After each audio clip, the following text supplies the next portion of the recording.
সবাইকে স্বাগত জানাচ্ছি আমি রাস্তেল। আশা করছি আপনারা সবাই ভালো আছেন আর ভালোর তলে আছেন।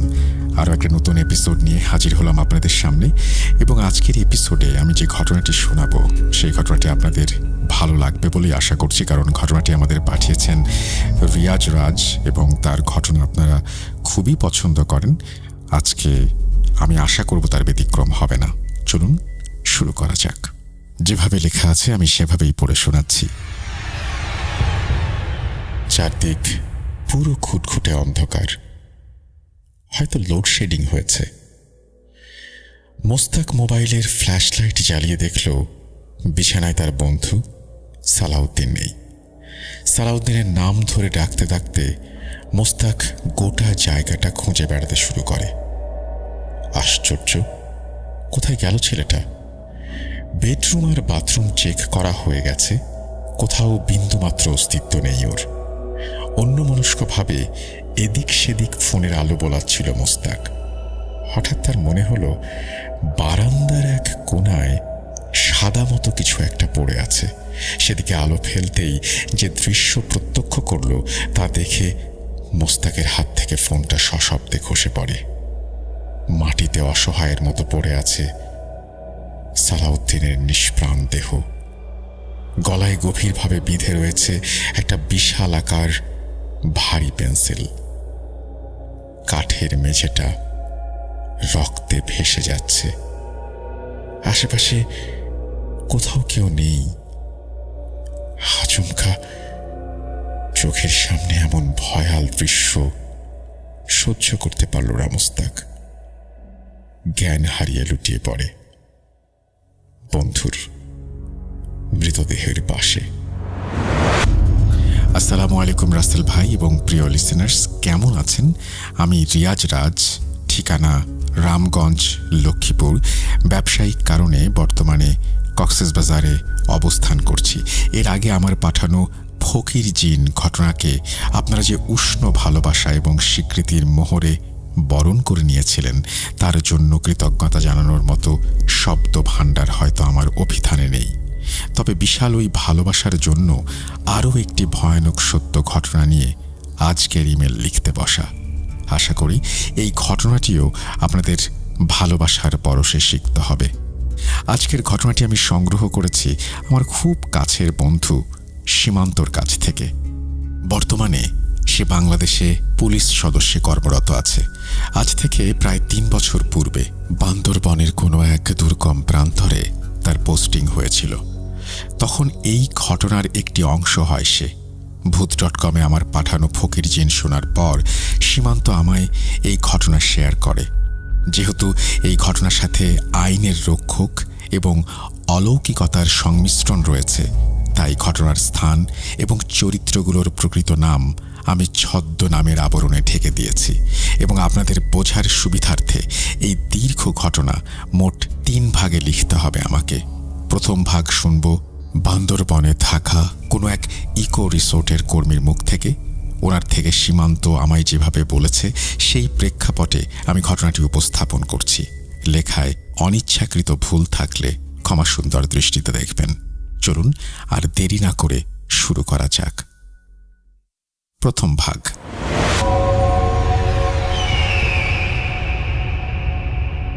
সালাউদ্দিন ভয় মেশানো ব্যঙ্গের সুরে বলে, ঘুরতে আসার জন্য বেশ চমৎকার জায়গা বেছেছ তুমি। এই বান্দরবনের গভীরে আমরা 7টা দিন কাটাবো। হেসে উঠল মোস্তাক। আরে বান্দরবনের এখনই কি দেখলে? এখনো প্রায় 2 ঘন্টার পথ বাকি। পাহাড়ি রাস্তার মাঝখান দিয়ে উঁচু নিচু আঁকাবাঁকা পথ ধরে ছুটে চলল ওদের গাড়িটা। ঘন্টা 2 বাদে রিসোর্টে পৌঁছায় মোস্তাক ও সালাউদ্দিন। আসসালামু আলাইকুম, আমি আব্দুস সালাম, এই ইকো রিসোর্টের ম্যানেজার। লোকটার দিকে তাকিয়ে মোস্তাক বলে, ওয়ালাইকুম আসসালাম, আমি মোস্তাক আহমেদ। আমাদের দুজনের নামে একটা রুম বুক করা আছে। জি জি।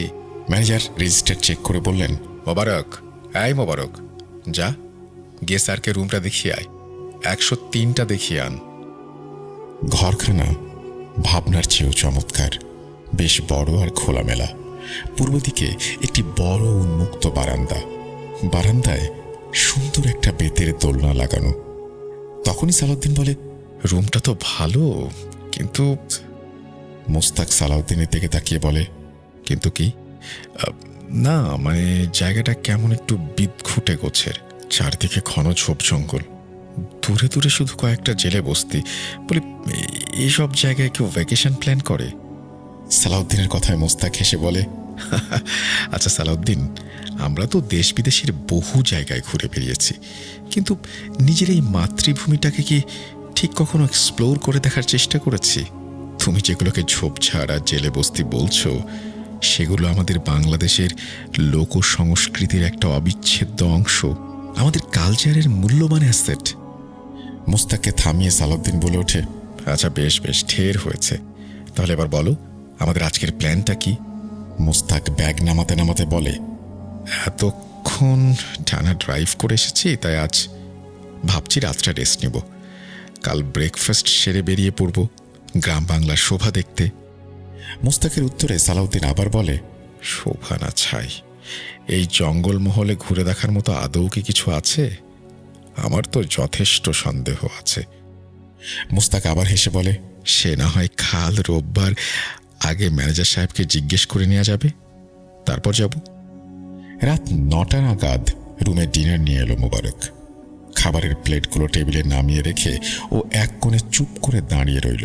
মোস্তাক বলে, কিছু বলবে মোবারক? মোবারক হঠাৎ ভ্যাবা চাকা খেয়ে বলল, না স্যার, মানে একটা কথা বলার ছিল। বলো শুনি। মোবারক আমতা আমতা করে বলছিল, না মানে বলছিলাম যে আজ একটু চোখ কান খোলা রাখবেন, একা একা বাইরে যাবেন না। মোস্তাক থতমত খেয়ে বলল, কেন মোবারক? এ অঞ্চলে বন্য পশুদের উপদ্রব আছে নাকি? বাঘ বা বুনো হাতি? মোবারক একখানা নেতো হাসি হেসে বলল, না স্যার, এখানে জঙ্গল পাতলা, বাঘ বা হাতি জাতীয় কোনো জন্তু এদিকে খুব একটা আসে না। বনের আরও গভীরে ঢুকলে ওদের দেখা পেলেও পেতে পারেন, তবে এইখানে ওদের তেমন একটা দৌরাত্ম্য নেই। তবে যে তুমি বললে চোখ কান খোলা রাখতে, হ্যাঁ স্যার, আসলে আজ তো অমাবস্যার রাত, তাছাড়া জায়গাটা নিতান্তই গ্রাম অঞ্চল। গ্রাম অঞ্চল তো ঠিক আছে, কিন্তু এই অমাবস্যার গেরোটা কি? খানিকটা অপ্রস্তুত হয়ে পড়ল মোবারক। কিছু না স্যার, শুধু আপনাদের একটু হুঁশিয়ার থাকতে অনুরোধ করছি। আর আমি যা বললাম সেসব কথা আর ম্যানেজার সাহেবকে জানাবেন না, উনি নির্ঘাত আমার চাকরি খেয়ে ফেলবেন। কেন? উনি হয়তো ভাববেন যে আমি খামোখা ভয় দেখিয়ে রিসোর্টের গেস্টকে ভড়কে দিচ্ছি, কিন্তু আমার মনে হলো যে আপনাদের আগে ভাগেই সাবধান করে রাখাটা দরকার। মোবারক আর দাঁড়াল না, দ্রুত পায়ে ঘর থেকে বেরিয়ে গেল। এদিকে সালাউদ্দিন ভয়ার্ত কণ্ঠে বলল, কিরে ভাই, কি সব বলে গেল ছেলেটা? হেসে উড়িয়ে দিল মোস্তাক, আরে ছাড় তো, গ্রামের ছেলে এরা সবাই আধুনিক যুগে ওই কুসংস্কারের মধ্যে ডুবে আছে, এদের ফালতু কথায় পাত্তা দিবি না। এখন যা, ডিনারটা সেরে শুয়ে পড়, সারাদিন যা ধকল গেল। খাওয়া দাওয়ার পাট চুকিয়ে 9:30 নাগাদ ওরা শুতে গেল। কিছুক্ষণের মধ্যেই মোস্তাকের নাক ডাকার প্রবল শব্দ আরম্ভ হলো, তবে সালাউদ্দিনের চোখে কিছুতেই ঘুম আসছে না। মাথার মধ্যে শুধুই ঘুরপাক খাচ্ছে মোবারকের সাবধান বাণী। কি বলে গেল ছেলেটা? কেনই বা বলল? মনটা কেমন যেন কু ডাকছে। অনেক এপাশ ওপাশ করেও দু চোখের পাতার এক করা গেল না। মনের ভেতরে সমানে একটা অস্বস্তি কাজ করছে। না, এভাবে ঘুম আসবে না। বিছানায় উঠে বসে মোবাইলটা অন করলো সালাউদ্দিন। রাত 10:15। খুব পানির তেষ্টা পেয়েছে। গ্লাসে পানি ঢেলে সবেমাত্র মুখে তুলতে যাবে, হঠাৎ হালকা একটা ক্যাঁচ ক্যাঁচ শব্দে ওর ধ্যান ভঙ্গ হলো।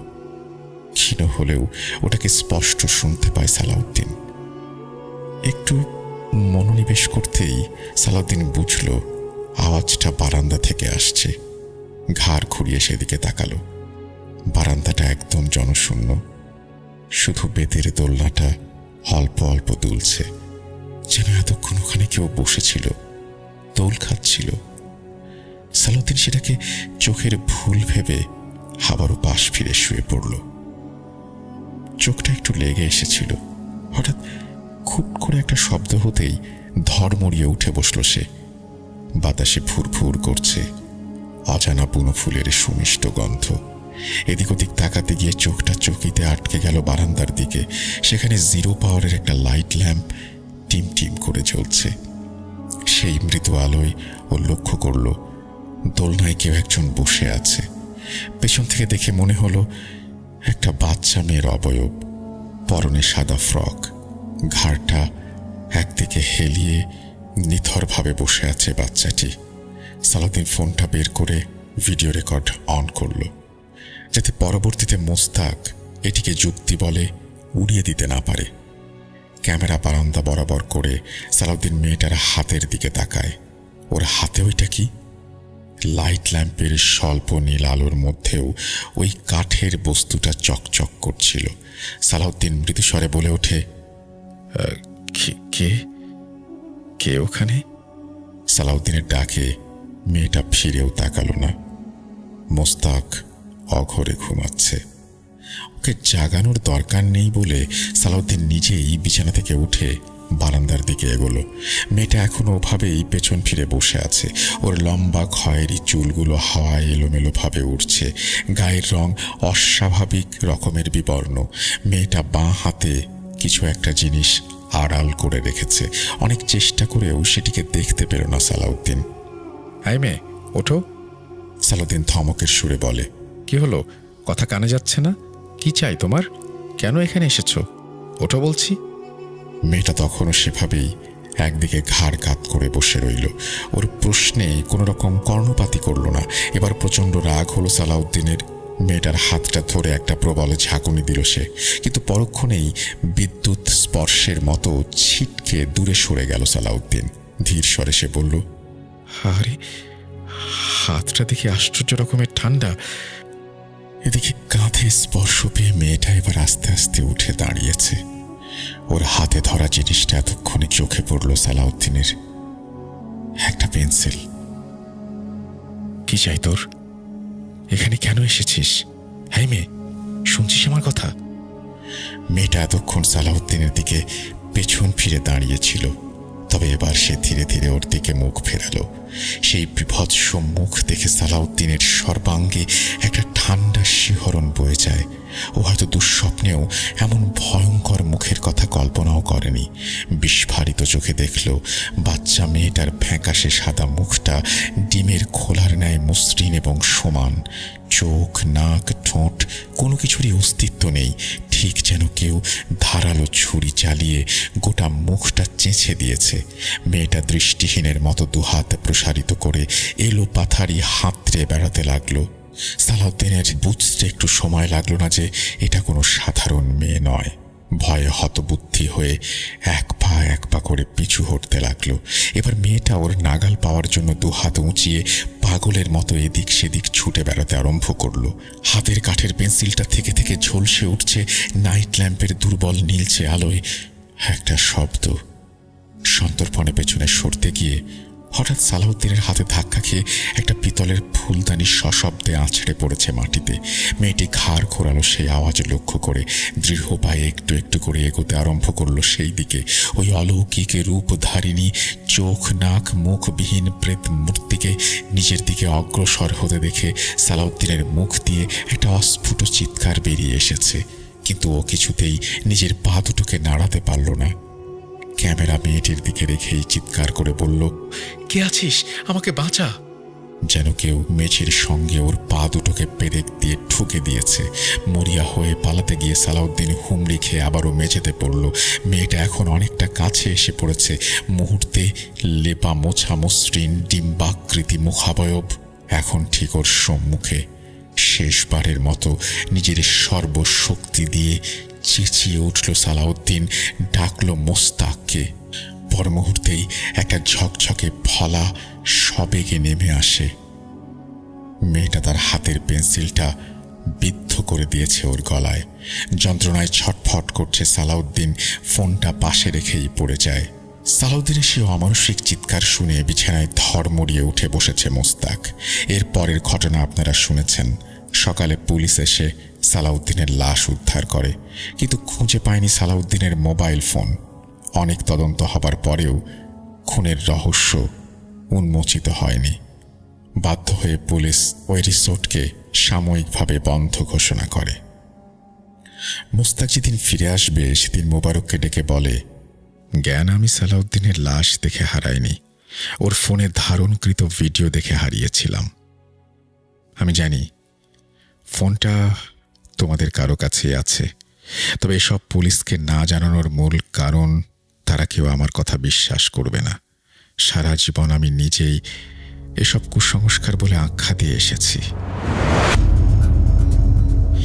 যাই হোক, এটা প্রথম ভাগ ছিল এবং প্রথম ভাগে আমার একটা বিরাট প্রশ্ন ছিল যে সালাউদ্দিন যে মারা গেল এটা তো সে এসে তার এক্সপিরিয়েন্সটা শেয়ার করতে পারেনি, রাইট? তাহলে এটা জানলো কিভাবে? এখন বুঝলাম যে ভিডিও দেখে এটা বুঝতে পেরেছিলেন মোস্তাক যে কি ঘটনা ঘটেছিল এবং সেটিকেই সাজিয়ে লিখেছেন আমাদের যিনি ঘটনা পাঠিয়েছেন রিয়াজ রাজ তিনি। এই ছিল প্রথম ভাগ। পরবর্তীতে মোস্তাকের কাছ থেকে জেনেছে সীমান্ত। এবার শুরু করছি ঘটনার দ্বিতীয় অংশ। 5 মাস পর।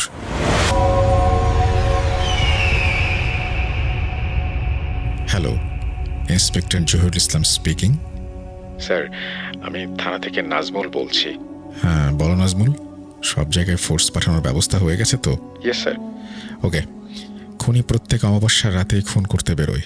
সেই হিসেব অনুযায়ী আজ রাতে আর একটা খুন হওয়ার কথা, তবে সেটা যে কোনো মূল্যে আমাদের আটকাতে হবে। আমাদের জন্য কোনো সাজেশন আছে স্যার? যে কোনো সন্দেহভাজন লোককে দেখলে তাকে সঙ্গে সঙ্গে কাস্টাডিতে নেবে। যেহেতু খুনির কোনো সন্ধান পাওয়া যায়নি, তাই আমরা হলফ করে বলতে পারছি না যে সে নারী না পুরুষ, বৃদ্ধ না কিশোর। তবে খুনের জন্য ব্যবহৃত অস্ত্রটা কিন্তু সেই একই, কাঠের পেন্সিল। চোখ কান খোলা রাখবে। যে কারো ওপর সন্দেহ হলে তাকে বিনা বাক্যে আটক করে জেরা করবে। ক্লিয়ার? Yes sir. গুড। আর শোনো, লাস্ট 1 বছর ধরে এই কেসটা গলায় কাঁটার মতো বিঁধে আছে। প্রতি অমাবস্যায় একটা করে হত্যা হচ্ছে এই তল্লাটে। ধারাবাহিক খুনগুলো আটকাতে আমাদের এই বিফলতার ওপরতলা থেকে অনেক কথা শুনতে হচ্ছে। মেক শিওর যেন এইবার কোনো ভুল না হয়। ওকে স্যার, আমি ফোর্স নিয়ে বেরোচ্ছি। আপনি তাড়াতাড়ি থানায় চলে আসুন। হ্যাঁ, আসছি। পুলিশ কোয়ার্টার থেকে বেরিয়ে তাড়াতাড়ি জিপে উঠে বসলেন ইন্সপেক্টর জহিরুল ইসলাম। গাড়ি স্টার্ট দিতে যাবেন, হঠাৎ যেন মনে হলো গাড়ির পেছনের সিটে কেউ বসে আছে। ঘাড় ঘুরিয়ে দেখলেন সাদা ফ্রক পরা বছর দশকের একটা মেয়ে, মাথা হেঁট করে বসে আছে প্রস্তর প্রতিমার মতো। গাড়ির ভেতরকার বাতাস কোনো এক বুনো ফুলের মিষ্টি সুবাসে ভরে উঠেছে। হ্যাঁ, কে রে তুই? এখানে উঠে বসেছিস কেন? জানিস না এটা পুলিশের জিপ? নেমে যা, নেমে যা বলছি। ইন্সপেক্টর সাহেবের কড়া ধমকে মেয়েটা একটুও বিচলিত হলো না। শুধু ঘাড়টা একদিকে সামান্য কাত করে নিজের বাঁ হাতটা উঁচিয়ে ধরল। স্ট্রিট লাইটের মরা আলোয় ইন্সপেক্টর জহিরুল ইসলাম স্পষ্ট দেখলেন সেই হাতে রয়েছে একটা বড় পেন্সিল। নৃশংস কাঠের ফলাটা থেকে থেকে চকচক করে উঠছে। ইন্সপেক্টর জহিরুল ইসলাম স্তম্ভিত হয়ে গেলেন। পেন্সিলটা যেন সাধারণ কোনো পেন্সিল নয়, সেটার অগ্রভাগ ধারালো। তার উপর মেয়েটির মুখ দেখা যাচ্ছে না, চুল দিয়ে ঢাকা, আর বুনো মিষ্টি ফুলের গন্ধটা রহস্যময় করে তুলেছে পরিবেশটাকে। তিনি রেগে বললেন, তুই কি সেই খুনি? সামান্য একটা বাচ্চা মেয়ে খুন করেছে এতগুলো? সীমান্ত, কইরে তুই? দেখে যা খুনিকে। তার কথা শেষ না হতেই মেয়েটি হঠাৎ দ্রুত গতিতে ওনার দিকে মুখ ফেরালো। ইন্সপেক্টর যা দেখলেন তাতে তার শরীর হিম হয়ে গেল। মেয়েটির মুখটা স্বাভাবিক নয়, ঠিক যেন কেউ ধারালো ছুরি দিয়ে মুখটা তাকে চেষে দিয়েছে। এই বিভৎস দৃশ্য দেখে তার হাত থেকে মোবাইল ফোনটা পড়ে গেল সশব্দে। তিনি পালাতে চাইলেন, কিন্তু তার পা দুটো যেন গেঁথে গেছে মাটিতে। তিনি নড়তে পারলেন না। সেই পেন্সিলের ধারালো ফলাটা সবেগে ছুটে আসে। একটি তীক্ষ্ণ যন্ত্রণায় ওনার চোখ অন্ধকার হয়ে যায়। তিনি অনুভব করলেন তার শরীর থেকে উষ্ণ রক্তস্রোত বেরিয়ে যাচ্ছে। মোবাইল থেকে আসা একটানা রিংটোন নাজমুলের ঘুম ভেঙে গেল। সে তাড়াতাড়ি ফোনটা হাতে নিল। স্যার, স্যার, আপনি কোথায়? তাড়াতাড়ি আসুন, সব ফোর্স রেডি। কিন্তু ফোনের অপর প্রান্ত থেকে কোনো উত্তর নেই, শুধু একটা ক্ষীণ আর্তনাদ ভেসে আসছে। নাজমুল অস্থির হয়ে উঠল। স্যার, কিছু হয়েছে? সীমান্ত কোথায় স্যার? আমি এক্ষুনি আসছি। এদিকে অন্ধকার জিপের ভেতরে ইন্সপেক্টর ইসলামের নিথর দেহ পড়ে আছে, আর পাশেই সেই মুখবিহীন মেয়েটি দাঁড়িয়ে, তার হাতে সেই পেন্সিল। বাইরে তখনও বুনো ফুলের মিষ্টি গন্ধ ভাসছে। অমাবস্যার রাত। নাজমুল সাব ইন্সপেক্টর পদে কর্মরত। ইন্সপেক্টর জহুরুল ইসলামের মৃত্যুর পর তাকেই এই রহস্যময় কেসটির ভার নিতে হলো। ওপর মহল থেকে প্রচণ্ড চাপ আসতে থাকে। খুনের ধারাবাহিকতা থামাতে হবে যে কোনো মূল্যে। কিন্তু কিভাবে? খুনির কোনো চিহ্ন নেই, তার পরিচয় অজানা। সে নারী না পুরুষ, কিশোর না বৃদ্ধ, কিছুই পরিষ্কার নয়। শুধু একটি জিনিস নিশ্চিত, খুনের অস্ত্র একটি পেন্সিল। সীমান্তকে এই বিষয়ে জিজ্ঞেস করা হলে সে জানায়, স্যার, আমি ওয়াশরুমে ছিলাম, বেরিয়ে এসে দেখি জহির স্যারের রক্তাক্ত দেহ গাড়িতে। স্যারকে এমন অবস্থায় দেখে জ্ঞান হারাই আমি, তবে আশেপাশে কাউকে দেখিনি। এখানে অনেকেরই প্রশ্ন থাকতে পারে যে পুলিশ অফিসার যেহেতু মারাই গেছেন, তিনি তার অভিজ্ঞতার কথা কিভাবে বললেন। আমিও এই পর্যায়ে এসে, অর্থাৎ এতদূর পরে কনফিউশন হওয়ার কারণে রিয়াজ রাজকে ফোন করি এবং তার কাছ থেকে জেনে নেই কিভাবে এই ঘটনাটি অন্যরা জানতে পারল। সেটা রিয়াজ রাজ পরে পরিষ্কার করেছেন। দেখা যাক কতটা পরিষ্কার হয় আপনাদের কাছেও। কোনো রকমে এড়িয়ে যাওয়ার মূল কারণ, বাচ্চা মেয়েটির ব্যাপারে হোটেল কর্মী মোবারকের থেকে সীমান্ত পূর্বেই জেনেছে।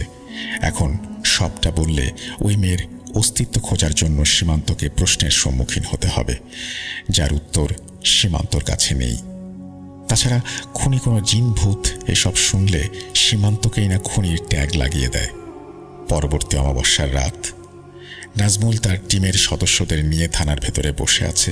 নাজমুল গম্ভীর গলায় বলে, আজ রাতটা খুব সতর্ক থাকতে হবে, কোনো রকম ভুল করা চলবে না।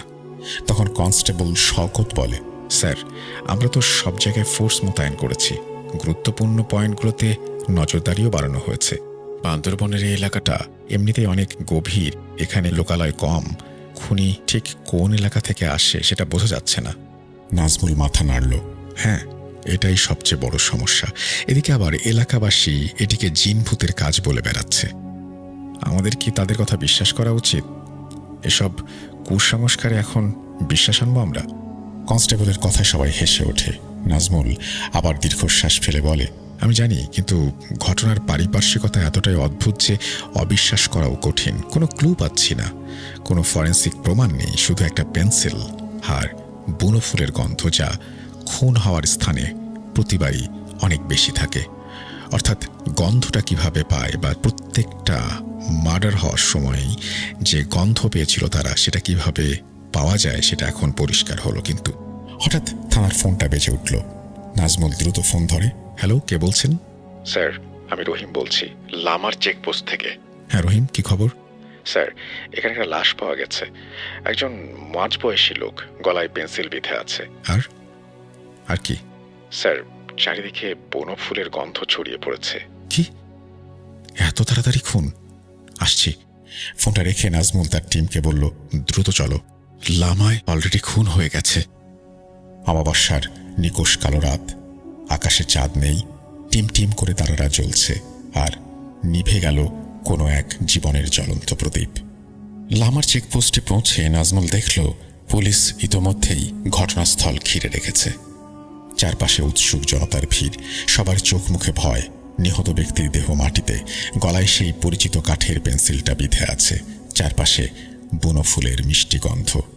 কনস্টেবল শওকত বলল, স্যার, লোকটা সম্ভবত একটা ফেরিওয়ালা, এখানে কাছাকাছি কোনো একটা গ্রামের বাসিন্দা।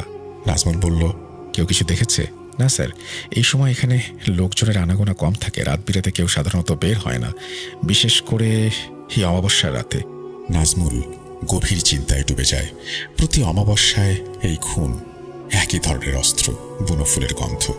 এই খুনি কি আসলে কোনো সাধারণ মানুষ, নাকি অন্য কিছু, কোনো অতিপ্রাকৃত শক্তি? পরের কয়েকদিন নাজমুল একটানা এই কেস নিয়ে কাজ করতে লাগলো। সুন্দরবনের আশেপাশের গ্রামগুলোতে গিয়ে সে খোঁজ খবর নিতে থাকে। বিভিন্ন লোককথা ও জিনের গল্পগুলো সে মনোযোগ দিয়ে শোনে, কিন্তু এর কোনোটি এই রহস্যময় খুনের সাথে পুরোপুরি মিলছে না। কিছু গল্পে মুখবিহীন সত্তার কথা থাকলেও তাদের পেন্সিলের কোনো সম্পর্ক খুঁজে পাওয়া যাচ্ছে না। এভাবেই একজন প্রবীণ মৌলানা সাহেবের সাথে দেখা হয় নাজমুলের। তিনি বহু বছর ধরে এই অঞ্চলের মানুষের ধর্মীয় ও সামাজিক রীতিনীতি সম্পর্কে জ্ঞান রাখেন। নাজমুল তাকে সব খুলে বলে। তিনি নাজমুলকে বলেন, কিছু কিছু জিন আছে যারা অতৃপ্তির কারণে এইভাবে বিচরণ করে। তাদের বিশেষ কিছু চিহ্ন থাকে। নাজমুল আগ্রহী হয়ে বলে, বিশেষ চিহ্ন? হ্যাঁ, এই বুনো ফুলের গন্ধ, মুখবিহীন অবয়ব, এ হয়তো তাদেরই চিহ্ন। এরা এমন জিন যারা অপূর্ণতার কারণে ক্রোধে উন্মত্ত হয়ে ওঠে। আর এই পেন্সিল, এটিও হয়তো কোনো প্রতীক হিসেবে দেখাচ্ছে। হয়তো পেন্সিলের সাথে সম্পর্কিত কোনো ঘটনা রয়েছে। হুজুর, হয়তো বললে আমি কিভাবে কি করব? আমি মুসলিম, জিন জাতির উপর আমার বিশ্বাস আছে, কিন্তু চলমান ঘটনার সাথে তাদের সম্পর্ক আসলে কি আছে? মওলানা সাহেব মাথা নাড়লেন। আমি নিশ্চিত নই বাবা, তবে যদি তাই হয় তাহলে এর সমাধান মানুষের ক্ষমতার বাইরে। এক্ষেত্রে দোয়া আর ইবাদত ছাড়া কোনো উপায় নেই। নাজমুল হতাশার সাথে মাথা নাড়ল। সে একজন পুলিশ অফিসার, তার কাজ যুক্তি আর প্রমাণের ভিত্তিতে অপরাধীকে ধরা। অলৌকিকতার ওপর ভরসা করে এগিয়ে যাওয়া তার পক্ষে কঠিন, কিন্তু কোনো যুক্তি বা প্রমাণ কাজ করছে না।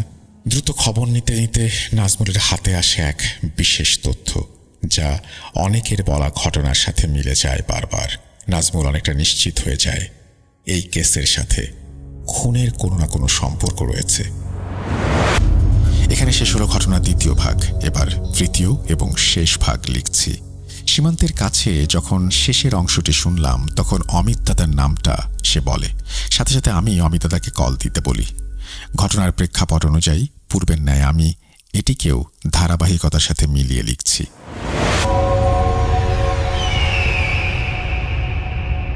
কচিকাচাদের কলকাকলিতে মুখরিত হয়ে উঠল প্রাঙ্গণ। তাদের সমবেত আবদার, দাদু ও দাদু, একটা ভূতের গল্প বলো না। অমিত বাবু নিশ্চিত মনে একটা পান মুখে চালান করতে করতে বললেন, শীতের রাত, তার উপরে বাইরে ঝুপঝাপ বৃষ্টি, গল্পের আসর বসালে মন্দ হয় না। তো কেমন গল্প শুনবে তোমরা?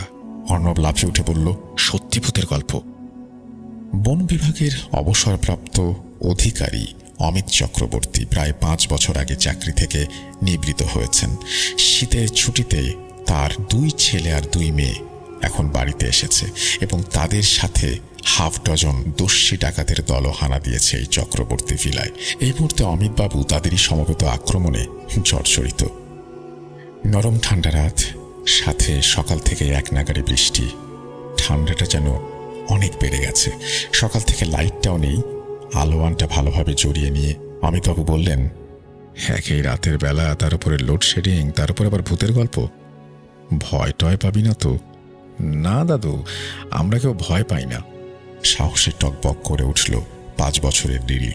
অমিত ব্যঙ্গের হাসি এসে বললেন, ভয় পাবি না বলছিস লিলি বুড়ি? আচ্ছা শোন তবে। একটু গলা খাকারি দিয়ে বলতে শুরু করলেন অমিতবাবু। আজ থেকে প্রায় 5 বছর আগের কথা। তখন আমি সবেমাত্র বন বিভাগের চাকরি থেকে অবসর নিয়েছি। শহর ছেড়ে গ্রামের শান্ত পরিবেশে থাকার ইচ্ছে নিয়ে এক প্রত্যন্ত অঞ্চলে একটা ছোট্ট বাড়ি ভাড়া নিয়েছিলাম। একদিন সকালে ঘুম থেকে উঠে দেখি আমার দরজার সামনে একটা সাইকেল পড়ে আছে, সাথে একটা চিঠি। চিঠি খুলে দেখলাম সেটি আমার পরিচিত এক ইন্সপেক্টর নাজমুলের। সে লিখেছে, অমিত দাদা, আপনি তো জঙ্গলের সমস্ত আনাচে কানাচে সবকিছু চেনেন। আমার একটি বিশেষ প্রয়োজন আপনার সাহায্যের। আপনি কি একবার আমার সাথে দেখা করতে পারবেন দ্রুত? আমি জানলাম নাজমুল সহজে এমন অনুরোধ করে না। নিশ্চয়ই কোনো গুরুতর ব্যাপার। দেরি না করে সকালেই তার সঙ্গে দেখা করতে গেলাম। নাজমুল আমাকে দেখে প্রথমেই তার সমস্যার কথা বলল। সে জানায়, ইদানিং তার চাকরিরত গ্রামে কিছু রহস্যময় ঘটনা ঘটছে। কিছু পর্যটক নিখোঁজ হয়ে যাচ্ছে, আবার কারো কারো লাশ পাওয়া যাচ্ছে অদ্ভুত অবস্থায়। গ্রামবাসীরা নানান কল্পকাহিনী ফাঁদছে, কিন্তু সবচেয়ে বেশি শোনা যাচ্ছে জঙ্গলের গভীরে থাকা একটি পুরাতন পোড়ো বাড়ির গল্প। এই পোড়ো বাড়ি নিয়ে হাজারো অলৌকিক ঘটনা প্রচলিত। নাজমুল আমাকে বলল, আমি দাদা, আমি কনস্টেবল শওকত আর সীমান্তকে নির্দেশ দিয়েছি ওই বাড়ি সম্পর্কে বিস্তারিত জানার জন্য। ওরা দুজন বাড়ির সন্ধান পেয়েছে, কিন্তু সেখানে পৌঁছানোর কোনো রাস্তা খুঁজে পাচ্ছে না। আপনি এখানকার বন জঙ্গল সম্পর্কে অভিজ্ঞ, যদি তাদের সাহায্য করতে পারেন। আমি নাজমুলের কথা শুনে একটু অবাক হয়ে গেলাম। আমার জানা মতে এই জঙ্গলে কোনো পোড়ো বাড়ি ছিল না, কিন্তু যেহেতু নাজমুল জোর দিচ্ছে, আমি তাদের সাহায্য করতে রাজি হলাম। পরদিন সকালে আমি শওকত আর সীমান্তকে নিয়ে সেই বাড়ির সন্ধানে বের হলাম। অনেক খোঁজাখুঁজির পর আমরা সত্যিই একটা পোড়ো বাড়ির সন্ধান পেলাম। বাড়িটা ছিল অন্য পাহাড়ের কিনারায়। 2 পাহাড়ের মাঝখান দিয়ে বয়ে যাচ্ছিল একটি খরস্রোতা ঝর্ণা। ঝর্ণার স্রোতের কারণে পাহাড়ের দূরত্ব এত বেড়ে গিয়েছিল যে এক পাহাড় থেকে অন্য পাহাড়ে যাওয়ার জন্য যে কাঠের সেতু ছিল তা বহু আগেই ভেঙে গেছে। শুধু এই পাহাড় থেকে পোড়া বাড়ির একটা কোণা দেখা যাচ্ছিল। শওকত বলল, স্যার, এই বাড়িতে পৌঁছানোর কোনো উপায় নেই, স্রোত এতটাই তীব্র, পার হওয়া অসম্ভব। আমি পরিস্থিতিটা বুঝতে পারছিলাম। এই অবস্থায় বাড়ি পর্যন্ত পৌঁছানো সত্যি কঠিন। তাই আমি নাজমুলকে জানালাম যে একটি সাময়িক সেতু তৈরি করা ছাড়া কোনো উপায় নেই। নাজমুল অত্যন্ত সাহসী এবং দৃঢ়চেতা মানুষ। সে তার দলবল নিয়ে নিজেই ওপারে যাওয়ার জন্য একটি সাময়িক সেতু নির্মাণ করল। দুদিনের অক্লান্ত পরিশ্রমে একটা বাঁশের সেতু তৈরি হলো। সেতু তৈরি হওয়ার পর নাজমুল এলাকার প্রবীণ হুজুরকে নিয়ে আসে। হুজুর দেখতে শান্তশিষ্ট, মুখে লম্বা দাড়ি, চামড়া ফর্সা। নাজমুল বলল, হুজুর, আমরা এই পোড়ো বাড়ির রহস্য উন্মোচন করতে চাই, আপনি যদি আমাদের একটু সাহায্য করেন। হুজুর মাথা নাড়লেন। তারপর সেই পোড়ো বাড়ির কাছাকাছি গিয়ে একটা আসন বসালেন। তিনি চোখ বন্ধ করে কিছুক্ষণের জন্য ধ্যানমগ্ন হলেন। আমরা সবাই ওনাকে ঘিরে দাঁড়িয়ে রইলাম নিঃশ্বাস বন্ধ করে, মানে হুজুরের কথা শোনার অপেক্ষায়। বেশ কিছুক্ষণ পর তিনি চোখ খুললেন। এরপর বলতে শুরু করলেন, এই জিন এখন থেকে নয়, আরও অনেক আগে থেকে 13-14 বছর আগে প্রতি অমাবস্যা রাতে একটা না একটা খুন করত। মাঝখানে 7 বছর এরা বন্দী ছিল। এরপর আবার শুরু করেছে। আগে এলাকার লোকজন খুন করত 10 জনের মধ্যে একজনকে, বাকিদের অসুস্থ বা মারধর করে ছেড়ে দিত। এরপর একজন তান্ত্রিকের দ্বারা জিনগুলোকে বোতলবন্দি করা হলে তারা আর কাউকে ক্ষতি করতে পারেনি। কিন্তু পানির স্রোতে পাহাড় ভেঙে যাওয়ায় ওই বোতল পড়ে যায় ঝর্ণার স্রোতে। বোতল ভেঙে ওরা 7 বছর পর আবার মুক্ত হয়। প্রতি অমাবস্যায় তারা যাকে ধরে তাকেই খুন করে। এর মধ্যে বেশিরভাগ ভুক্তভোগী হয়েছে পর্যটকরা। লোকে দেখে পাহাড় ধস কিংবা পিচ্ছিল খেয়ে হয়তো পর্যটকের মৃত্যু। মূল ঘটনা অন্য কেউ ঘটিয়েছে। হুজুরের কথা শুনে নাজমুল সরাসরি হুজুরকে জিজ্ঞেস করল, কিন্তু কেন খুন করে? এই বাড়ি বা কার? নাজমুলের প্রশ্নে হুজুর একটা দীর্ঘশ্বাস ফেললেন। এরপর বললেন, এই বাড়ি একজন ফরেস্ট ডিপার্টমেন্টের অফিসারের বাড়ি। শখ করে 14-15 বছর পূর্বে জঙ্গলের গভীরে তিনি তার পরিবার সহ থাকতেন। তখনকার গ্রামবাসী অত ভালো বুঝত না বলে তারা মনে করত এই লোক জঙ্গল দখল করতে এসেছে। সেদিন ছিল অমাবস্যার রাত। পাহাড়ি কিছু লোকজন তাদের ঘর বাড়ি ভেঙে দেবে। ওরা সবাই মিলে অফিসারের পুরো পরিবার হত্যা করে। অফিসারের স্ত্রীর সাথে একটা জাহামর জাতির জিন ছিল। তার সামনে অফিসারের টেবিলে থাকা পেন্সিল দিয়ে অফিসারের পুরো পরিবার তারা হত্যা করে। এরপর এই বাড়িতেই তাদের সব দেহ পুড়িয়ে দেয়া হয়। বাড়িটা ভেতরে হওয়ায় থানার লোক এটিকে ডাকাত দলের হামলা বলে ভুল করে মামলা ক্লোজ করে দেয়। জাহামুর সহ্য করেনি। এরপর থেকে শুরু হয় তার হত্যাকাণ্ড। হত্যা যারা করেছিল তাদের বহু আগেই খুন করে ফেলেছে জাহামুর। হুজুরের কথা শুনে আমরা সবাই স্তম্ভিত হয়ে গেলাম। নাজমুল কিছুক্ষণ চুপ থাকার পর আবার জিজ্ঞাসা করল, এখন উপায় কি হুজুর? এই জিনকে কোনোভাবে আটকানো যাবে না? হুজুর কিছুক্ষণ চুপ থেকে বললেন, এই বাড়িতে তাদের লাশের কঙ্কাল এখনো আছে, সেগুলোকে খুঁজে কবর দেয়া লাগবে এবং গ্রামবাসীকে নিয়ে অফিসারের পরিবারের জন্য মিলাদ পড়াতে হবে। আশা করি এতে জাহামুর শান্ত হবে। হুজুরের কথা শুনে নাজমুল আর দেরি করল না। সবাই পোড়ো বাড়ির ভেতরে প্রবেশ করলো। অনেক খোঁজাখুঁজির পর তারা সত্যিই কিছু হাড়গোড় খুঁজে পেল, কিন্তু স্পষ্টই বোঝা যাচ্ছিল যে সেগুলি ওই হতভাগ্য ফরেস্ট অফিসারদের পরিবারের সদস্যদেরই। অত্যন্ত শ্রদ্ধার সাথে সে হাড়গোড় সংগ্রহ করল। এরপর গ্রামবাসীর সহায়তায় সেগুলোকে ইসলামের রীতি অনুযায়ী দাফন করল। তারপর থেকে আর কখনো অমাবস্যার রাতে খুন হতে দেখা যায়নি। জঙ্গলের সেই পোড়ো বাড়িটা হয়তো এখনো দাঁড়িয়ে আছে, কিন্তু তার চারপাশের রহস্যময় আবহাওয়া অনেকটা কেটে গেছে। গ্রামবাসীরা স্বস্তির নিঃশ্বাস ফেলল, আর পর্যটকরাও আবার নিরাপদে আসতে শুরু করল। নাজমুল স্বস্তির হাসি হাসে। আমরা বুঝতে পারছিলাম কিছু রহস্যের সমাধান শুধু আইন দিয়ে নয়, বিশ্বাস প্রথার মাধ্যমেও সম্ভব। গল্প শেষ করে অমিত কুমার আর চোখে চেয়ে বলে, সবকটা ভয় না পাওয়া বীর দস্যুগুলো আতঙ্কে গুটিসুটি মেরে আছে। এই ছিল আজকের ঘটনা। আশা করি সবার কাছে ভালো লেগেছে। হয়তো আপনাদের মধ্যে অনেকেই এই ঘটনার সাক্ষী হয়ে শুনেছেন। আমার আর একটা কথা বলার আছে। অনেকে হয়তো এটিকে নিছকই বানোয়াট গল্প ভেবে মুচকি হেসেছেন, তাই বারংবার বলছি, বিশ্বাস করা বা না করা সম্পূর্ণ আপনার ব্যাপার। আমি রিয়াজ রাজ, রামগঞ্জ, লক্ষ্মীপুর থেকে আবারও ফিরে আসব নতুন কোনো অভিজ্ঞতা নিয়ে। সেই পর্যন্ত বিদায়। এই ঘটনা পড়ার সময় আমার মনে নানান ধরনের প্রশ্ন এসে উদয় হয়েছে এবং প্রতিবারই আমি সেটা বোঝার জন্য রিয়াজ রাজকে ফোন করেছি, তার কাছ থেকে জানতে চেয়েছি যে ঘটনা কি, কেন এটা ঘটছে। যেমন তিনি লেখার সুবিধার্থে বা বোঝানোর সুবিধার্থে কখনো কখনো হয়তো যে ভুক্তভোগী তিনি কিভাবে মারা গেছেন সেই বিষয়টি তার ভাষায় বর্ণনা করেছেন। আমি জিজ্ঞেস করেছি যিনি মারা গেছেন তিনি তো এই ঘটনা বলতে পারবেন না। তখন তিনি বলেছেন যে একটা তো আপনাদের আগেই বলেছি যে ক্যামেরায় ধারণ করা ছিল, আর একটা যে সীমান্তর কথা আপনাদের মনে আছে, সীমান্ত কিন্তু পুরো জিনিসটাই, পুরো দৃশ্যগুলোই পাশ থেকে দেখেছিল, দূরে থেকে দেখেছিল এবং সে বিভিন্ন সংশয়ের কারণে এবং তার প্রতি সন্দেহ হতে পারে সেই কারণে এই বিষয়গুলো সেই মুহূর্তে এড়িয়ে যায়। আপনাদের নিশ্চয়ই মনে আছে। এরপরেও যদি কোনো ক্ল্যারিফিকেশনের দরকার হয় যেগুলো আমার মাথাতেও আসেনি বা আপনাদের মনে হচ্ছে এই প্রশ্নগুলো করা উচিত, আপনারা প্রশ্নগুলো জমিয়ে রাখুন, করতে থাকুন কমেন্ট সেকশনে। আমরা অবশ্যই সেই প্রশ্নগুলো নিয়ে হয়তো রিয়াজ রাজের কাছে ফিরে যাব এবং তার কাছ থেকে জানতে চাইব এই বিষয়গুলো আরও বেশি পরিষ্কার করার জন্য। যাই হোক, আপনাদের সবাইকে অসংখ্য ধন্যবাদ এই ঘটনাটি শোনার জন্য। আমরা এখন এমন কিছু ঘটনায় যাব যে ঘটনাগুলো হয়তো আপনারা আগে কখনো শোনেননি বা শুনেছেন বা বারবার শুনতে চাইবেন। সেই ঘটনাগুলোতে চলুন শুরু করা যাক।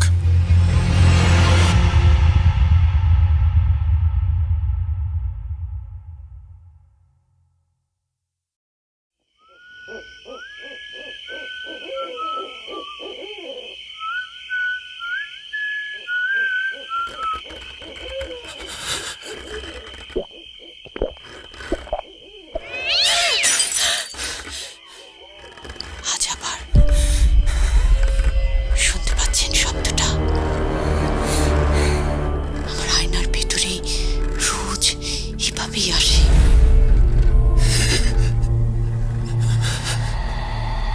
Booth.com with Russell.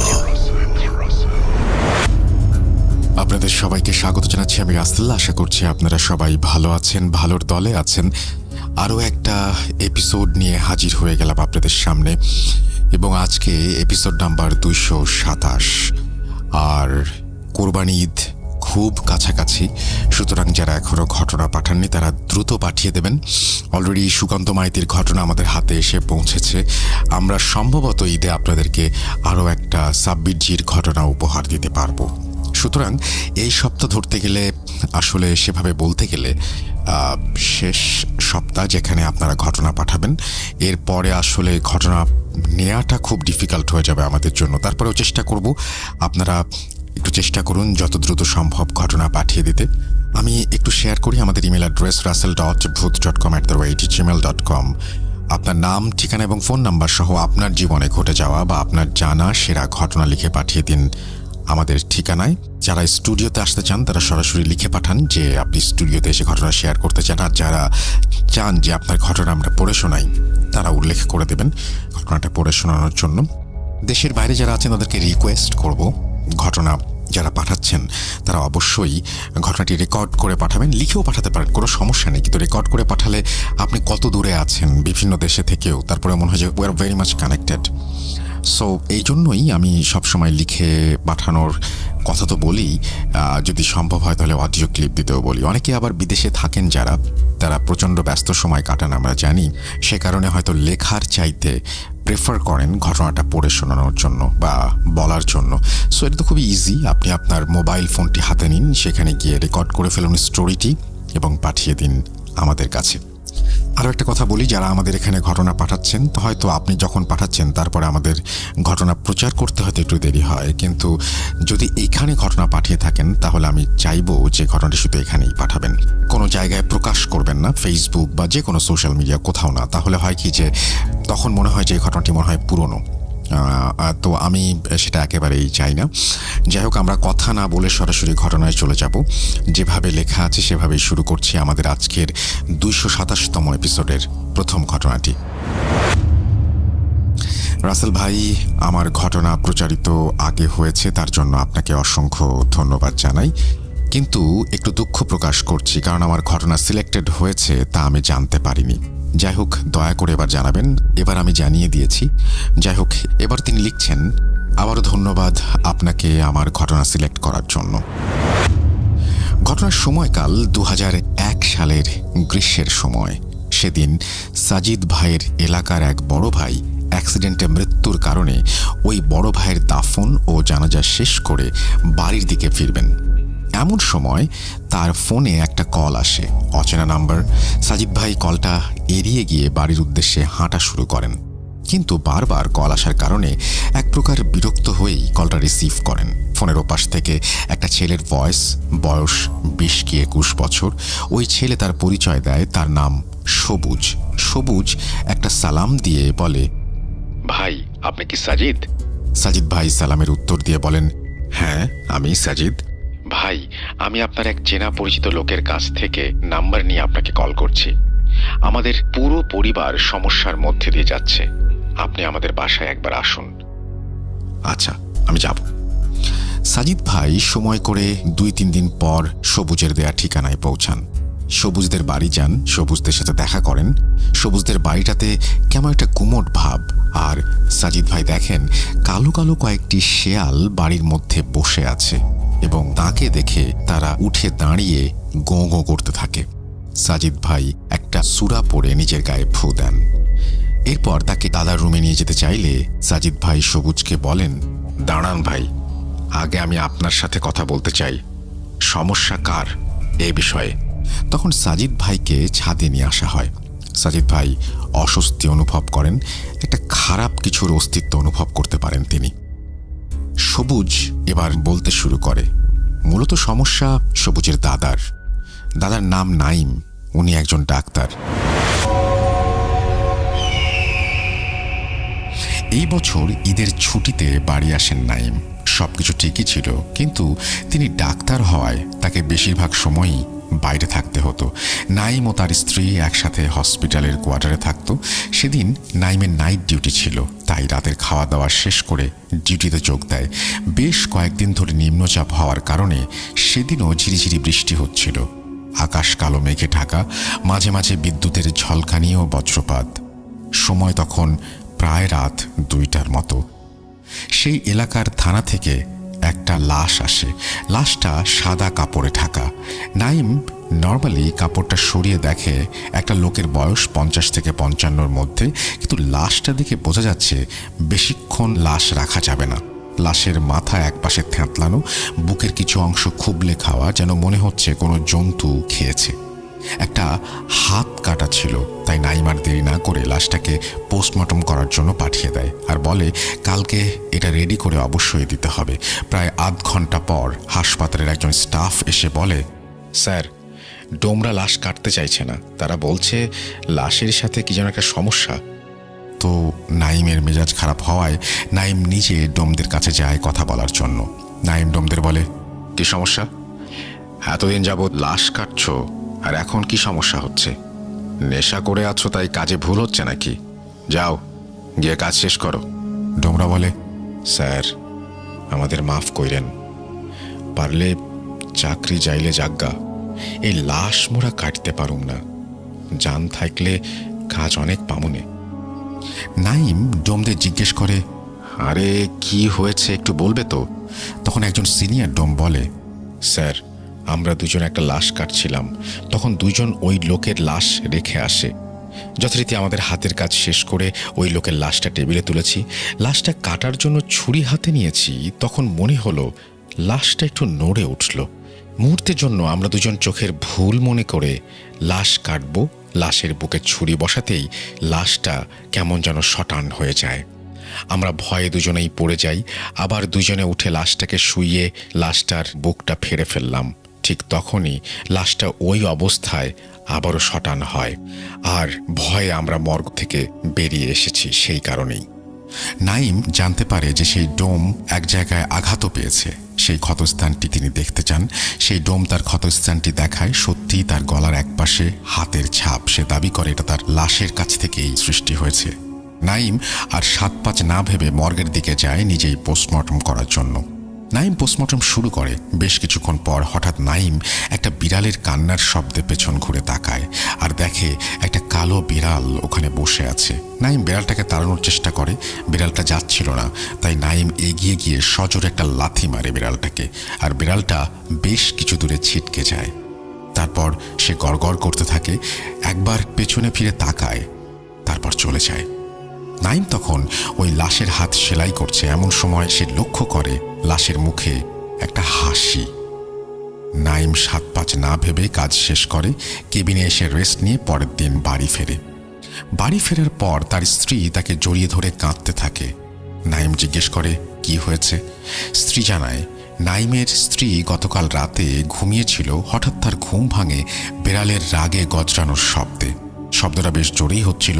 নাইমের স্ত্রী বিছানা ছেড়ে শব্দের উৎস খুঁজতে থাকে। ঘরের ডিম লাইটের হালকা আলোতে দেখে ডাইনিং টেবিলের ওপর একটা কালো বেড়াল বসে আছে আর রাগে গজরাচ্ছে। নাইমের স্ত্রী বিড়ালটাকে তাড়াতে গেলে বিড়ালটা আস্তে আস্তে বড় হয়ে যায় এবং একটা কালো মানুষের চেহারার আকৃতি ধারণ করে, যার মুখে কোনো ঠোঁট বা নাক ছিল না। একটা বড় চোখ ছিল, কান দুটো ছিল বড়, সারা শরীর লোমে ঢাকা, পেছন থেকে একটা বড় লেজ যেটা সামনে পর্যন্ত এসেছে। এটা দেখে নাইমের স্ত্রী এক দৌড় দিয়ে রুমে ঢুকে যায় এবং দরজা লাগিয়ে দেয়। ঠিক তখনই দরজার ওপাশ থেকে একটা ফ্যাঁস ফ্যাঁসে হাসির শব্দ শোনা যায় আর দরজায় অনবরত কিল ঘুষি মারার শব্দ আসতে থাকে। নাইমের স্ত্রী আল্লাহকে স্মরণ করতে থাকে এবং দোয়া পড়তে থাকে। একসময় ফজরের আজান পড়ায় সবকিছু শান্ত হয়ে যায়। তখন থেকে নাইমের স্ত্রী আর ঘুমায়নি। নাইম সব শুনে তার স্ত্রীকে শান্ত করে বলে, ও সব মনের ভুল, এইসব বলে কাটিয়ে দেয়। নাইম পরদিন ডিউটিতে চলে যাওয়ার পর নাইমের স্ত্রী এক প্রকার ভয়েই রাতে লাইট জ্বালিয়ে শুয়ে পড়েন, কিন্তু সেদিন রাতে নাইমের স্ত্রীর ঘুম আসছিল না। বেশ কিছুক্ষণ পর একটু তন্দ্রা মতো আসলো।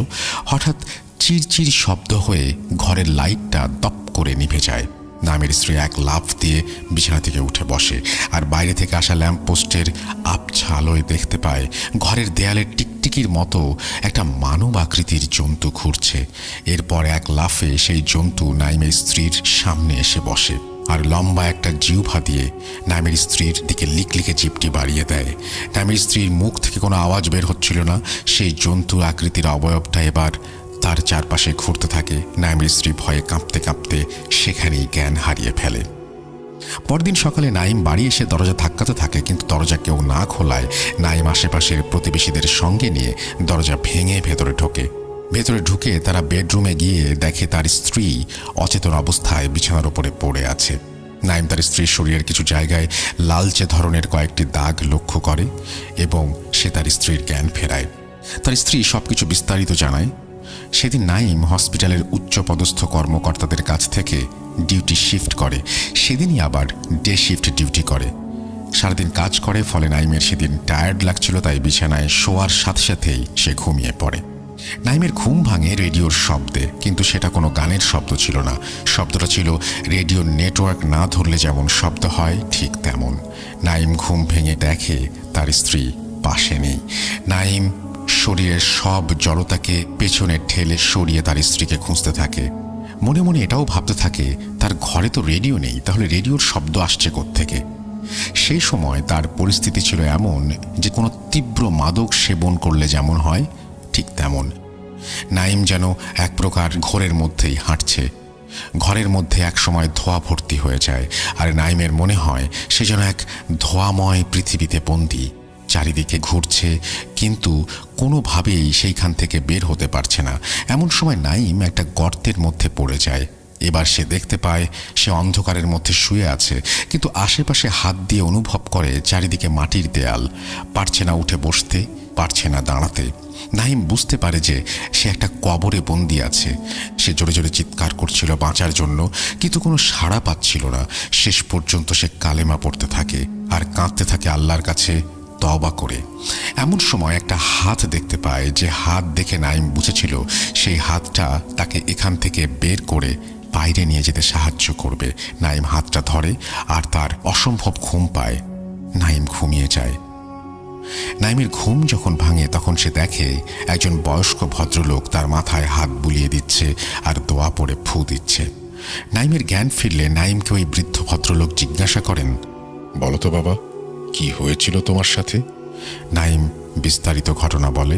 আসলে ওই বৃদ্ধ ভদ্রলোকটি ছিলেন বেশ কিছু দূরের এক মসজিদের ইমাম। নাইম বলে, গতকাল রাতে আমি ঘুমানোর পর এইসব হয়েছে।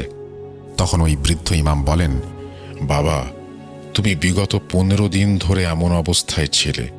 তখন নাইমের স্ত্রী নাইমকে বলে, সেদিন সকালে ডিউটিতে যাওয়ার সময় হয়ে যাচ্ছে, কিন্তু নাইমের ঘুম ভাঙছিল না। তাই তিনি বেশ কিছুক্ষণ ধরে নাইমের গায়ে ধাক্কা দিয়ে ডাকার পরেও নাইমের ঘুম যখন ভাঙে না, তখন নাইমের বন্ধু, যিনি নাইমের সাথে হসপিটালে কাজ করেন, ওনাকে তিনি ডেকে পাঠান এবং তিনি এসে বলেন এইরকম কিছু তিনি আগে কখনো ফেস করেননি।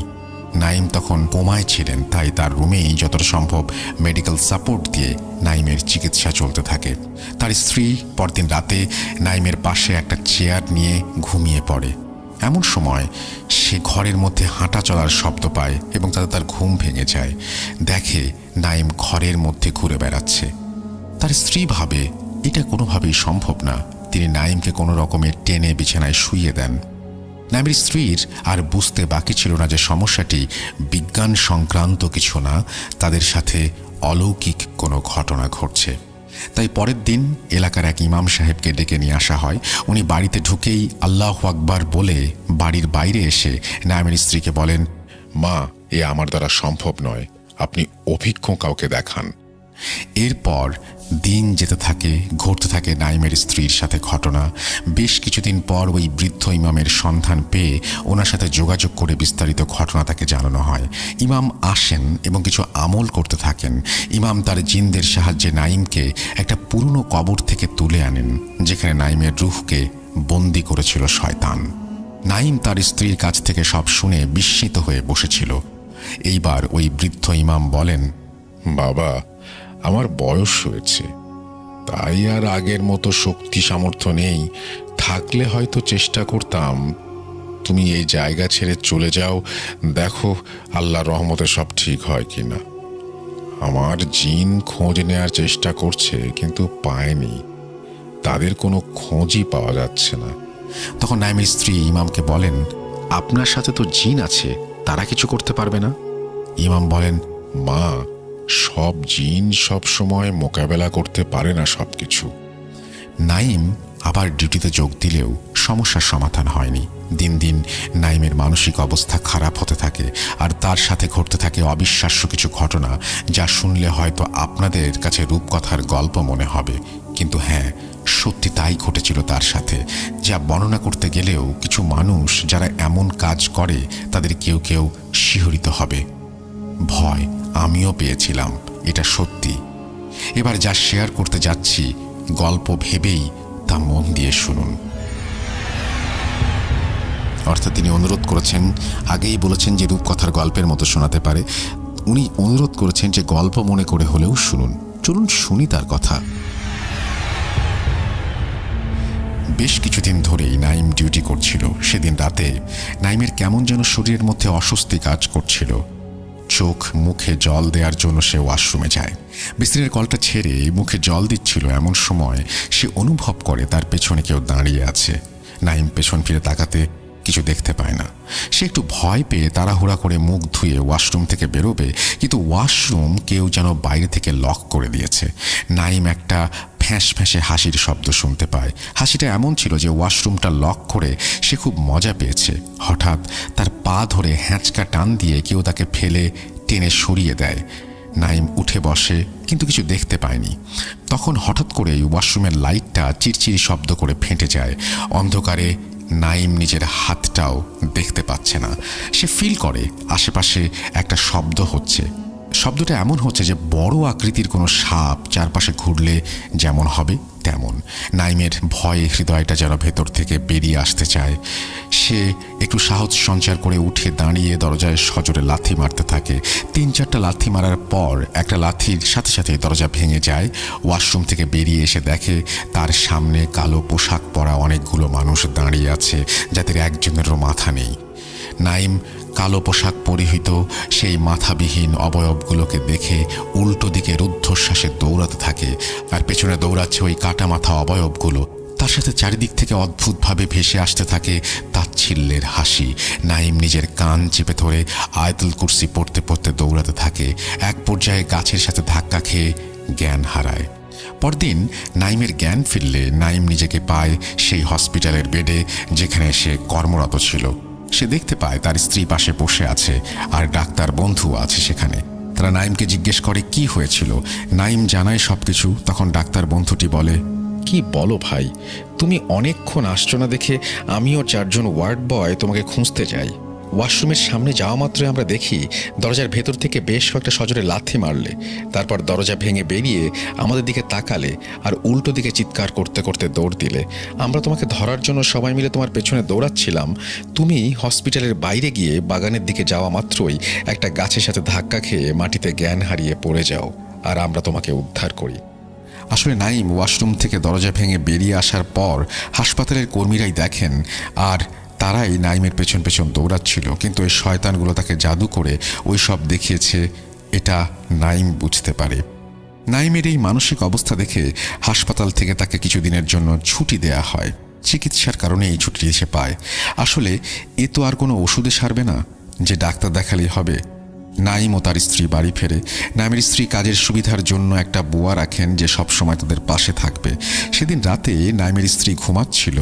তখন মধ্যরাত, এমন সময় দরজায় ঠক ঠক শব্দ শুনে ঘুম ভাঙে নাইমের স্ত্রীর। নাইমের স্ত্রী ভাবে এত রাতে কে এলো। নাইমের স্ত্রী উঠে যায় ও দরজা খুলে দেখে নাইমের শ্বশুর মশাই দাঁড়িয়ে।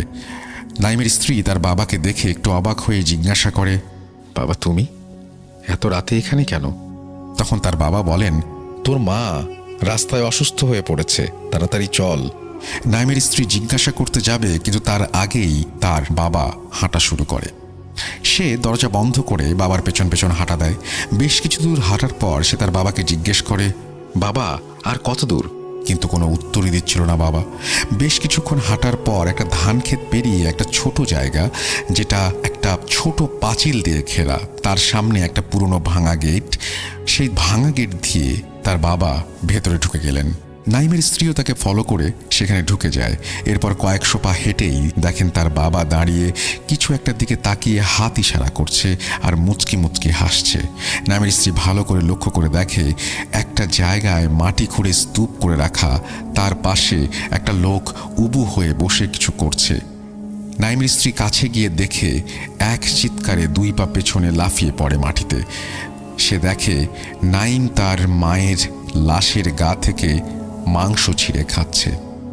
এবার তার বাবা ওই লাশের পাশে এসে বসে এবং তার মেয়েকে মায়ের মাথাটা ছিঁড়ে দেয় এবং তার মেয়েকেও অংশগ্রহণ করতে বলে।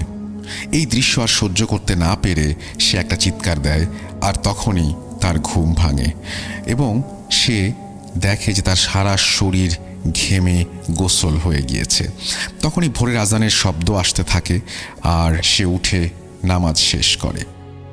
সেদিন বিকেল থেকে বজ্র বিদ্যুৎ সহ অঝোরে বৃষ্টি হওয়ার কারণে লোডশেডিং ছিল।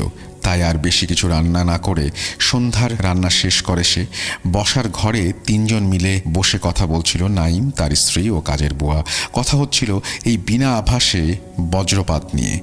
কেন আর কি করে জিনের কবলে পড়ল আর এর থেকে পরিত্রাণের উপায় কি, এসব নিয়ে।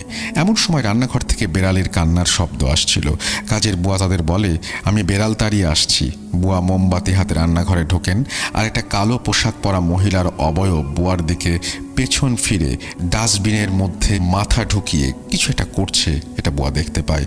বুয়া ওখানে পৌঁছাতেই কালো অবয়বটা পেছন ফিরে তাকালো।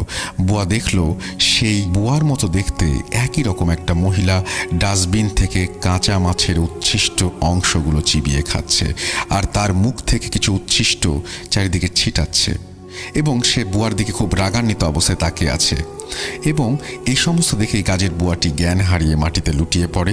তাড়াতাড়ি নাইম ও তার স্ত্রী এসে ধরাধরি করে তাকে নিয়ে যায় এবং তাকে কিছুটা ধাতস্থ করার চেষ্টা করে। ভয়ে একসময় বুয়া কান্না করতে শুরু করে।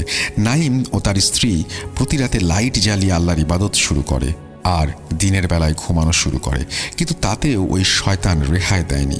ওদের দিনের বেলাও নানা রকম বাজে স্বপ্ন দেখাতে শুরু করে। নাইমের অবস্থা বেগতিক দেখে তার স্ত্রী তার দেওর সবুজকে ফোন করে সব কিছু জানায়। সবুজ তার বাবা ও মাকে জানায় তার বড় ভাই ভাবির সমস্যার কথা। সবুজ আর দেরি না করে সেদিন জোহরের নামাজ পড়ে গাড়ি নিয়ে বেরিয়ে পড়ে নাইম ও তার স্ত্রীকে আনতে। নাইম ও তার স্ত্রী সমস্ত ব্যাগপত্র গুছিয়ে রেডি হয়ে বসেছিল সবুজের আশায়। তখন প্রায় সন্ধ্যা 7টা বাজে। কলিং বেলের শব্দে নাইম উঠে দরজা খোলা মাত্রই তাজা কাটা মুরগির মাথা কেউ ছুঁড়ে মারে নাইমের গায়ে। নাইম এবার এক প্রকার রেগে গিয়ে বলতে থাকে, কেন কেন আমি কি ক্ষতি করেছি তোর, এভাবে জ্বালাচ্ছিস কেন? এ কথা বলার সাথে সাথেই ঘরের লাইট নিভে যায়। নাইমের স্ত্রী শুনতে পায় নাইমের আর্তনাদ ও ধস্তাধস্তির শব্দ। এমন সময় সবুজ চলে আসে ও দরজা ধাক্কাতে থাকে। নিজে থেকে লাইট জ্বেলে উঠে নাইম মাটিতে লুটিয়ে পড়ে। নাইমের স্ত্রী তাড়াতাড়ি দরজা খুলে দেয়। সবুজ ও তার ভাবি দুজন মিলে নাইমকে সোফায় বসায় এবং তার অবস্থা তখন ছিল রক্তাক্ত। নাইমকে হসপিটাল থেকে আঘাত লাগা জায়গাগুলোতে ব্যান্ডেজ করে প্রয়োজনীয় ওষুধ দিয়ে তারা ওই রাতেই রওনা দেয় নিজস্ব বাসভবনের উদ্দেশ্যে। রাত 10টা 15 মতো বাজে।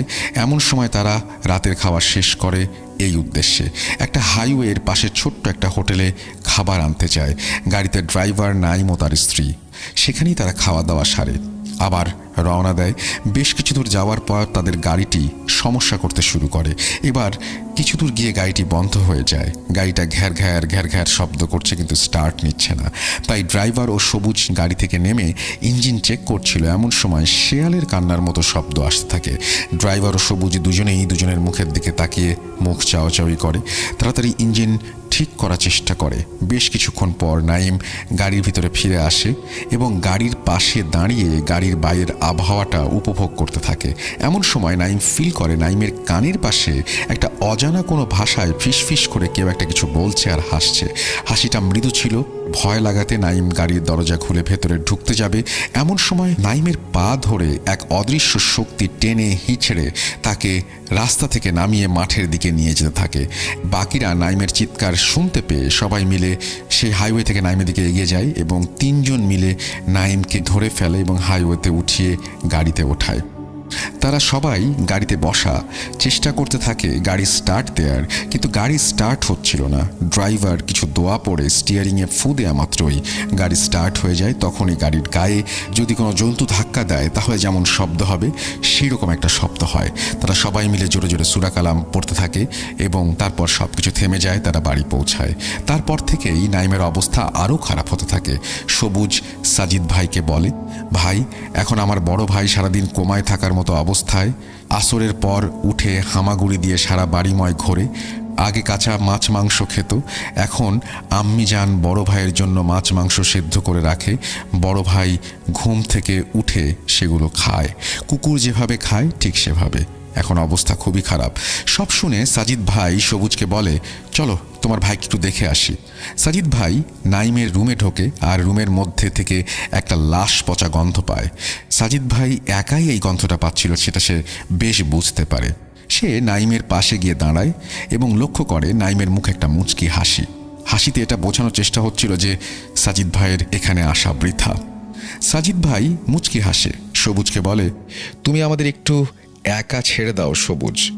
তখনই চোখ বন্ধ অবস্থায় নাইম উঠে বসে। কি একটা অদ্ভুত রকমের সেই ভঙ্গি। সাজিদ ভাই দেখেন দেয়াল থেকে অসংখ্য হাত বেরিয়ে আসছে আর সিলিংয়ের ভেতর থেকে কেউ মাথা বের করে উকি মারছে। সাজিদ ভাই মনে মনে তার জিন হুজুরদের স্মরণ করছিল। তখন নাইম ভাঙা ভাঙা গলায় বলে, ও বাবা দেখো দেখো, ওঝা আসছে আমাকে ঝাড়তে। এই বলে হাসতে থাকে। সাজিদ ভাই একটু তাচ্ছিল্যের স্বরে বলে, ঝাড়াইতে নয় তারাইতে আসছি, বুঝছিস? সমস্যা নেই, সব রোগের ওষুধ আছে। তোদের ওষুধও আল্লাহ মানিক বানিয়েছে, ভাবিস না। এমন সময় সাজিদ ভাইয়ের একজন জিন হুজুর আসে ও সাজিদ ভাইকে বলেন, এখনো সময় হয়নি সাজিদ, ফিরে চলো। তখন নাইম বলে, ওরে বাপরে বাপ, দরবেশ নিয়ে আসছে দেখছি। সাজিদ ভাইয়ের জিন হুজুর কিছু না বলে একটা মুচকি হাসি দিয়ে চলে যায়। যথারীতি সাজিদও বিদায় নেয়। সেদিন রাতে নাইমের বাড়ি থেকে সাজিদ কোনো একটা ব্যক্তিগত কাজ সেরে ফিরছিল। এমন সময় সাজিদ ভাই দেখেন তার সামনে একটা কদম গাছ, সেখানে বেশ কয়েকটি লাশ ঝুলছে। সাজিদ ভাই ওদিকে তাকিয়ে সূরা পড়ে শরীর বন্ধ করে নেন। সাজিদ ভাই ফিল করেন পেছনে কিছু একটা প্রদর্শনী চলছে। এই প্রদর্শনী যখন আসছিল তখন সাজিদ ভাই মেইন রোড থেকে মেঠো পথে হাঁটছিল। ওই মাঠের পরে একটা জঙ্গল, তারপর কয়েকটি বাড়ি, এরপরে তার নিজস্ব বাসভবন। সাজিদ ভাই পেছনে তাকায়নি। সত্যি কথা বলতে সাজিদ ভাই সত্যিই ভয় পেয়েছিল। এবার সাজিদ ভাই তসবি বের করে তসবি গুনতে থাকে আর সূরা পড়তে পড়তে মনে মনে জিন হুজুরদের স্মরণ করতে থাকে। কিন্তু তিনি কোনোভাবে তার জিন হুজুরদের কাছ থেকে উত্তর পাচ্ছিল না। এমন সময় সব নিস্তব্ধ হয়ে যায়। সাজিদ ভাই হাঁটতে হাঁটতে প্রায় জঙ্গলের কাছে এসে পড়েছেন। এবার শুধু শুনতে পাচ্ছিলেন না, এবার দেখতে পাচ্ছিলেন। সাজিদ ভাই দেখে বেশ কয়েকটি লোক যাদের মাথা নেই তারা উল্লাস করছে এবং কেমন একটা অবয়বকে ঘিরে গোল হয়ে ঘুরছে। এমন সময় সাজিদ ভাই ভালো করে লক্ষ্য করে দেখেন ওরই মাঝখানে বসে আছে নাইম। তার দুই চোখ বেয়ে রক্তের মতো কিছু একটা গড়িয়ে পড়ছে। তিনি একটা সূরা পড়ে ফু দেন এবং একটা ঢিল ছুঁড়ে মারেন তাদের দিকে, আর তখনই সব ভ্যানিশ। সাজিদ ভাই ভয়ে এক দৌড় দিবেন, এমন সময় সাজিদ ভাইয়ের চলার রাস্তায় মাটির মধ্যে থেকে কনুই পর্যন্ত হাত উঠে এসেছে। সাজিদ ভাই সূরা পড়তে পড়তে এগিয়ে যাচ্ছেন এবং একসময় বাড়ি পৌঁছান। রাতে এক প্রকার রাগ করে জিন হুজুরদের স্মরণ করেন। একে একে 4 জন জিন হুজুর আসেন। সাজিদ ভাই একটু রাগের সুরেই বলেন, এতবার ডাকার পরেও আপনারা আসলেন না? জিন হুজুরদের মধ্যে একজন বলেন, আরে সাজিদ, তুমি বুঝছো না কেন? খামোখা রাগ করছো। ওই শয়তান জাদু করে তোমাকে শব্দবন্দি করে রেখেছিল, আমরা তোমার ডাক শুনতে পাইনি। সাজিদ ভাই বলেন, কিছু জানতে পারলেন? জিন হুজুর বলেন, চিন্তার এমন কিছু নেই, আল্লাহ মালিক সব কিছু ঠিক রাখবেন। দেখো সাজিদ, সমস্যা জটিল হলেও ওর জাদু করা জিনিসগুলো নষ্ট করতে হবে। জিন হুজুর বলেন, কোথায় কোথায় জাদু বস্তু আছে ও কিছু আমল শিখিয়ে দেন। পরদিন সাজিদ ভাই নাইমদের বাড়িতে যায়। তখন রাত 12টা বাজে। সাজিদ ভাই আসন বসান আর 7 মেরু বিশিষ্ট 2টি বলয় বানিয়ে নাইমকে একটা বলয়ের মাঝখানে বসিয়ে সাদা কাফনের কাপড় দিয়ে নাইমকে ঢেকে সেই কাপড়ের ওপর সূরা পড়ে ফু দিয়ে কিছু রিচুয়াল করতে থাকেন। এমন সময় বাড়ির চারপাশ থেকে শোনা যায় শেয়ালের হুহু ডাক আর বিড়ালের কান্নার শব্দ। সাজিদ ভাই দেখেন বাড়ির বাইরে বহু শিয়াল দাঁড়িয়ে রাগে গ্যাঙাচ্ছে, কিন্তু ভেতরে আসতে পারছে না, কারণ উঠানে একসাথে ঢাল হয়ে দাঁড়িয়েছিলেন 8 জন জিন হুজুর। এমন সময় বিশাল আকৃতির শেয়ালের পিঠে করে একটা কালো অবয়ব, যার শরীরে কোনো মাথা ছিল না, সে আসে। সাজিদ ভাই তাকে দেখতে পায় এবং জিনদের শিখিয়ে দেয়া আমল করতে থাকে। এবার হঠাৎ করে সেই মাথাবিহীন কালো অবয়বটা কোনো একটা অদৃশ্য কিছু টেনে হেঁচড়ে দ্বিতীয় সমমেরুর বলয়ের মধ্যে আছড়ে পড়ে। আর সাজিদ ভাইয়ের সেই জিন হুজুর ওই অবয়বকে বলে, দেখলি আল্লাহর কালাম দিয়ে দরবেশ কি করতে পারে? তোর মতো ভীরু কাপুরুষের এই অবস্থা হয়। এবার বল, কেন এই ছেলেটার পেছনে পড়েছিস? সেই অবয়ব এক প্রকার রাগ করে গোঙাতে থাকে এবং বলে, বলবো না। সাজিদ ভাই বলে, বলতে তোকে হবেই। এই বলে সাজিদ ভাই একটা ছড়ি দিয়ে বলয়ের ওপর আঘাত করতে থাকে। তখন মার খেয়ে নিস্তেজ অবস্থায় পড়েছিল সেই মাথা কাটা অবয়ব। আর সাজিদ ভাই এক প্রকার হুমকি দিয়েই বলে, শেষ সুযোগ দিচ্ছি, বল, না হলে এখনই মাটিতে গেড়ে দেব। এমন সময় সেই মাথা কাটা অবয়বের অনুগামী 15-20 জনের মতো হবে। তাকে বাঁচাতে আসলে সাজিদ ভাইয়ের জিন হুজুরা লাফ দিয়ে তাদেরকে ধরে আছড়ে মারতে থাকে। ঘুষির আঘাতে তাদের অবস্থা শোচনীয় হয়ে দাঁড়ায়। সেই মাথা কাটা বলে, আমি কন্ধ কাটা, আমাকে এক কবিরাজ 4টে খাসির বিনিময়ে পাঠিয়েছিল এই পরিবারের বংশকে নির্বংশ করতে। আমি সে কাজ করে দিয়েছিলাম। সেই কবিরাজ আমাকে মন্ত্র বলে বন্দি করে ফেলে আর আমার দ্বারা এই ধরনের কাজ করিয়ে অর্থ উপার্জন করতে থাকে। একদিন সুযোগ বুঝে ওই কবিরাজকে দিয়ে জিন্দা অবস্থায় ওর শরীর থেকে মাংস খুব লেখে ওকে গলা টিপে মেরে ফেলে ওর হাতটা আলাদা করে দিয়েছিলাম। কবিরাজের পুরো লাশ খেতে পারেনি। এমন সময় ওকে হাসপাতালের লোকজন নিয়ে যায়। আমি ওই লাশ খাবো তাই মর্গে ডোমদের ভয় দেখিয়ে তাড়িয়ে দেই, কিন্তু এই নাইম আমাকে আমার সেই আশা পূরণ করতে দেয়নি। নাইমকে দেখে আমার ভালো লাগায় আমি ওর পেছনে পড়েছি। সব শুনে সাজিদ ভাই কন্ধকাটা অবয়বকে বোতলবন্দি করেন এবং সেই বোতলবন্দি জিন হুজুরদের দিয়ে বলেন নাইমের বাড়ির থেকে অনেকগুলো জাদুর বস্তু উদ্ধার করে সেগুলোকে পুড়িয়ে ফেলা হয়েছে। আর নাইমের বাড়ির সবাইকে বলে আপনারা বেশি বেশি করে নামাজ পড়বেন, আমল করবেন, আল্লাহর ইবাদত করবেন। এই বলে সাজিদ ভাই বিদায় নেন। নাইমের 6 মাস লাগে সুস্থ হতে, কিন্তু নাইমের হালকা মানসিক সমস্যাটা থেকে গিয়েছিল। এই ছিল নাইমকে নিয়ে লেখা ঘটনা। And thank you very much আপনার ঘটনার জন্য। আশা করছি আপনারা যারা শুনলেন তাদেরও ভালো লেগেছে। আমরা চলে যাব আমাদের পরবর্তী ঘটনায়।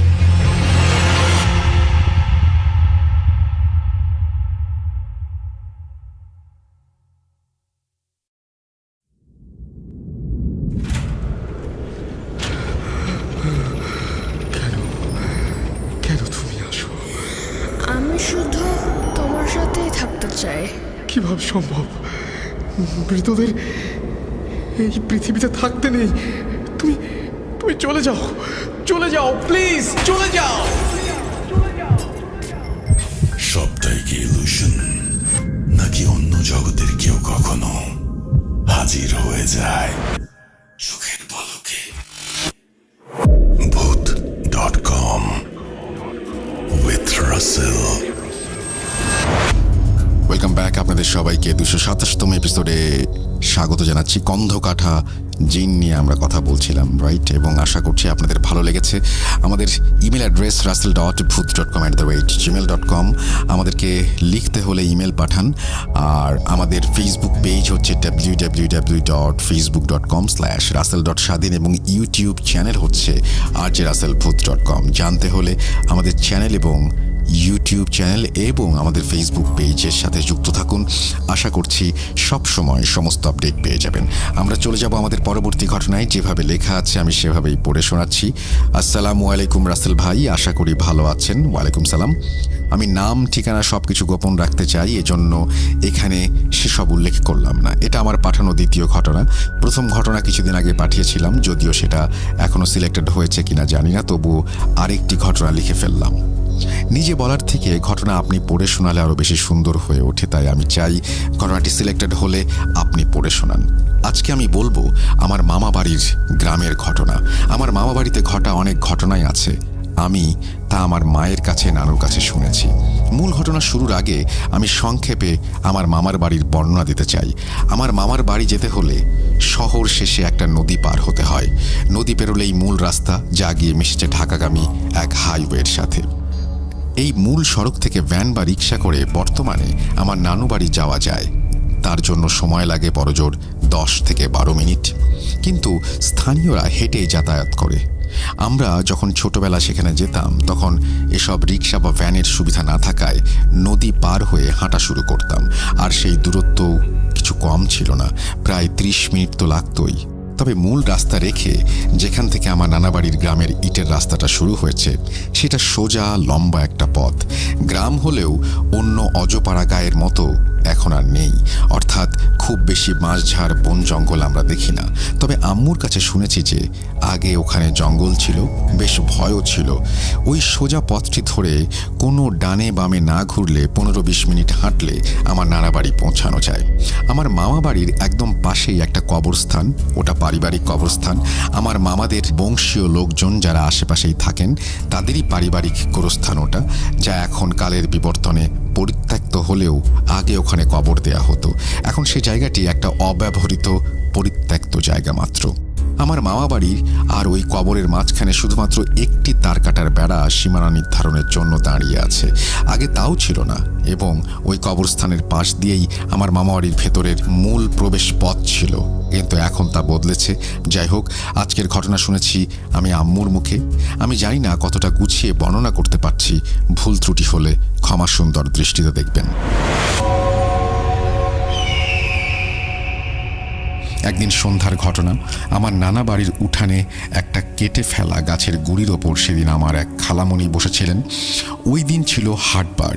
উনি যখন বসেছিলেন তখন সময়টা মাগরিবের আজানের মুহূর্ত, হয়তো আজান দিচ্ছে বা দেবে কিছুক্ষণের মধ্যে, এইরকম একটা সময়।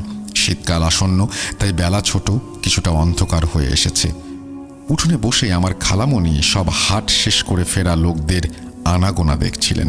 কেউ ব্যাগ ভরে, কেউ ঝাঁকা ভরে বাজার নিয়ে ফিরছেন নিজের ঘরের দিকে, কেউ মাছ তো কেউ সবজি, কেউ বা এক বোতল তেল হাতে ঝুলিয়ে চলেছেন ঘরে।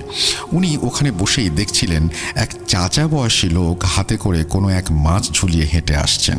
আমার নানা বাড়ির থেকে কিছুটা দূরেই ছিল একটা বিশাল হেলেঞ্চা গাছ। যখন ওই গাছটির কাছে ওই লোকটি এসে পৌঁছলেন, তখন আমার খালা দেখলেন লোকটি তার হাঁটার গতি বাড়িয়ে দিয়েছে এবং কিছু বলতে বলতে আসছে। পেছনে যেন কাউকে বারবার তাড়া দিচ্ছে, সরাতে চাচ্ছে। কিন্তু আমার খালা তখনও বিষয়টি বুঝতে পারেননি, কিছু তেমন দেখতেও পাচ্ছিলেন না। হঠাৎ করেই লোকটা যখন বাড়ির কাছাকাছি চলে আসলো, তখন আমার খালার চোখ যেন ছানা বড়া হয়ে গেল। তিনি দেখলেন এক অস্বাভাবিক লম্বা, শুকনো, ঠিক যেন একটা বাঁশের মতো সরু সাদা শাড়ি পরিহিত কোনো এক অবয়ব। তার অবয়ব কোনো সাধারণ নারীর মতোও নয়। তার না আছে চেহারা, না আছে দেহ, না আছে পা। যেন শূন্যে ভেসেই ওই বুড়ো চাচার পেছন পেছন আসছে এবং ওই চাচা যেন তার সাথে কিছু বলতে বলতে ছুটছেন। নানা বাড়ির ঠিক সামনে আসতেই খালামণি শুনলেন ওই বুড়ো লোকটি বলছে, চলে যা, চলে যা, আমি মাছ দেব না, আমার পিছু ছাড়। এই সব কিছু খেয়াল করতে করতে আমার খালা যেন এক ঘোরের মধ্যে চলে গিয়েছিলেন। ঠিক যেন বুঝতে পারছেন না কি হচ্ছে বা উনি তখন কি করবেন। উনি খুব মনোযোগ দিয়ে বুড়ো লোকটি কি বলছে তা শুনতে ব্যস্ত ছিলেন। হঠাৎ সম্বিত ফিরে পেতেই উনি যা খেয়াল করলেন তা দেখলে যে কোনো দুর্বল চিত্তের মানুষ হয়তো জায়গায় জ্ঞান হারিয়ে ফেলতে পারে। উনি দেখলেন যে সেই সাদা শাড়ির অবয়বটি যেন মাছের লোভ বাদ দিয়ে হুট করে ঘাড় ঘুরিয়ে আমার খালার দিকে তাকালো। আমার খালা যে ভয়ঙ্কর অস্বাভাবিক ঘটনাটি দেখছেন তা বুঝতে পেরেই অবয়বটি খালার দিকে মাথা ঘোরালো। একটু আগে অবয়বটির কোনো শরীর মুখ ছিল না, খালা ভ্রম করেছিলেন। সেই ভুল যেন তার কয়েক মুহূর্তের মধ্যে ভেঙে গেল এবং খালা দেখলেন যে সাদা শাড়ির আড়ালে কালো কুঁচকুঁচে এক মুখ, আর সে মুখে না আছে চোখ, না আছে নাক, অথচ মুখের মধ্যে একগাল হাসি। সে হাসি যেন বলতে চাইছিল, এই তো দেখতে পেয়েছি তোকে, কোথায় পালাবে এবার। এবং অবয়বটি দ্রুত যেন আমার খালার দিকে এগিয়ে আসছিল। খালা আকাশ ভাঙা এক চিৎকার করে ঘরের দিকে দৌড় দিলেন এবং ঘরের সামনে গিয়ে জ্ঞান হারালেন। বলে রাখা ভালো, আমার খালা যেখানে ছিলেন ওটা বাহির উঠান, অর্থাৎ রাস্তার সাথে লাগোয়া, আর উনি সেই উঠান পেরিয়ে অন্তঃপুরের ঘরের সামনে উঠোনে এসে জ্ঞান হারিয়েছিলেন। সেখানে আমার নানি সহ আমার অন্য খালা মামারাও ছিল, যারা তখনও জানতেন না আমার খালা কি বিভৎস অভিজ্ঞতা নিয়ে অজ্ঞান হয়েছিলেন। তারপর খালামুনির জ্ঞান ফেরানো হয়। জ্ঞান ফেরার পর সব স্বাভাবিক। উনি সকলকে সব কিছু বিস্তারিতভাবে বলেন, তবে তার স্বাভাবিক কথাবার্তা বলতে বেশ খানিকটা সময় লাগে। ততক্ষণে আমার নানি আঁচ করতে পারেন যে মেয়ে তার খারাপ কোনো অভিজ্ঞতার সম্মুখীন হয়েছে। সব কিছু শুনে কেউ খালার কথাকে তুচ্ছ করে উড়িয়ে দিতে পারল না, কারণ সকলে জানত গ্রামের ওই হেলঞ্চা গাছে কোনো এক পিশাচ বাস করত। মাঝে মাঝেই কিছু না কিছু ঘটতেই থাকতো। বহুবার বহুজন এরকম নানা অভিজ্ঞতার সম্মুখীন হয়েছিলেন। কেউ বেঁচে ফিরেছিলেন, কেউ ফেরেননি, কেউ পাগল হয়ে গিয়েছিলেন, আর কেউ ভয় পেয়ে জ্বরে মরেছিলেন। স্বভাবতই উনি অনেক ভয় পেয়েছিলেন বলে উনার সেদিন রাতে ভীষণ জ্বর আসে। আর যে খালার সাথে ঘটনা ঘটেছিল তিনি তখন 15-16 বছরের, আর আমার মামারা আরও ছোট ছিল। বিধায় একমাত্র নানা ভাই ছাড়া বাড়িতে আর কোনো পুরুষ ছিল না। চাকরির সুবাদে আমার নানা একটু দেরি করে বাসায় ফিরতেন, তাই সেই মুহূর্তে হুজুর বা ডাক্তার ডাকার কেউ ছিল না। আর তখন রাত 9টা, মানে গ্রামে অনেক রাত। ওরকম সময় আমার নানা ভাই ফিরে সমস্ত ঘটনা শুনে তৎক্ষণাৎ গিয়ে একজন হুজুরকে ডেকে নিয়ে আসেন। তিনি ঝাড়ফুঁক আর পানি পড়া দিয়ে যান। আরও বলেন যে কয়েকদিন যেন খালাকে ঘর থেকে বের হতে দেয়া না হয়। গ্রামের বাথরুম বাইরেই থাকতো, তাই বাথরুমে যাওয়ার সময় কেউ যেন তার সাথে যায়। এরপর খালা আস্তে আস্তে ঘটনার ঘোর কাটিয়ে স্বাভাবিক হয়ে উঠতে শুরু করেন। ঘটনা এখানে শেষ হলে পারত, কিন্তু আরও গড়ায় বহুদূর। খালা মাঝে মাঝে ঘুমের ভেতর বেশ কয়েকবার ওই অবয়বটিকে স্বপ্ন দেখতেন। প্রায়ই ওনার জ্বর বা অন্য কোনো অসুস্থতা লেগে থাকতো। তখন আমার নানি বাপের বাড়ির দিকের একজন বড় হুজুরের শরণাপন্ন হন। সেই হুজুর আমার খালাকে তাবিজ এবং কিছু তদবির দেন। উনি সেসব আমল করতে থাকেন ও ধীরে ধীরে সুস্থ হয়ে ওঠেন। কিন্তু ওনার মনের ভেতরের অজানা ভয়ে উনি প্রায়ই কুঁকড়ে থাকতেন। গ্রামের মেয়েরা সাধারণত একটু সাহসী হয়, অথচ সেদিনের সেই ঘটনা তাকে অনেক বেশি ভীতু করে একজন ভীতু মানুষে পরিণত করে। এবং 4-5 বছর পরে আমার খালার বিয়ে হয়ে যায় এবং উনি ওনার শ্বশুর বাড়ি চলে যান। এখন আমার খালা ভালো আছেন আর ওনার সাথে তেমন কোনো সমস্যা হয়নি পরবর্তীতে। এটা ওনার জীবনের একটা অন্যতম গা হিম করা অভিজ্ঞতা, যা কল্পনা করলে যে কেউ শিহরিত হতে বাধ্য। এই ছিল আমার ঘটনা। আশা করি সবার ভালো লাগবে। ভালো লাগলে পড়ে শোনাবেন। আমার মামার বাড়িতে এরকম আরও অসংখ্য ঘটনা আছে। ঘটনাগুলো ছোট ছোট, কিন্তু সব একসাথে লিখতে গেলে হয়তো ভূত.com-এর একটা এপিসোডের সময় হয়ে যাবে। তাই গল্প সিলেক্ট হলে পরবর্তীতে আরও কিছু ঘটনা পাঠাবো। আর আমার ঘটনাটি সিলেক্টেড হলে অবশ্যই প্রচারের আগে আমাকে একটু জানাবেন, খুশি হব। ভালো থাকবেন, আমার জন্য দোয়া করবেন। এরপরে তিনি তার নাম এবং ফোন নাম্বার দিয়েছেন, যে দুটো তিনি বলেছেন জানাতে চান না কাউকে, সুতরাং আমি আর জানালাম না। আশা করছি আপনারা ঘটনাটি পছন্দ করেছেন বা আপনাদের ঘটনাটি ভালো লেগেছে। আমরা এখন যেটা করতে চাই সেটা হচ্ছে আমরা আমাদের পরবর্তী ঘটনায় চলে যেতে চাই এবং আশা করছি আপনারা আমাদের সঙ্গে থাকবেন।